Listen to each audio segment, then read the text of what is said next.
বগুড়া এলাকায় নাকি সন্তান মাকে জবাই কইরা ফ্রিজের মধ্যে রাইখা, এইগুলি দেখেন না, খবর নাই।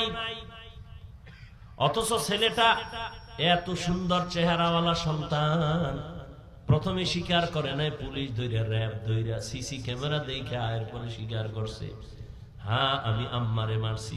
কে মারছো? আমি একটা মেয়ের সাথে প্রেম করি, তার মন রক্ষার জন্য টাকা লাগবে, আম্মাকে টাকা চাইছি, দেয় নাই। আম্মা জান তরকারি করতেছিল, পেছন থেকে আইসা আমি দইরা মাইরাই ফালাইছি, মাইরা ফ্রিজের মধ্যে ডিপ ফ্রিজে রাখছি। আবার হাতে কুড়াল নিয়া স্টিলের আলমারি ইচ্ছা রকম ভাঙছি, বুঝাইছি ডাকাত আসছে ঘরে, আলমারিও ভাঙছে, আম্মারেও মারছে। ও এগুলি কইরা টেলিফোন করছে বাবারে, আম্মারে দেখি না আইও, ঘরের মধ্যে লেখা রাখবি বড় কইরা।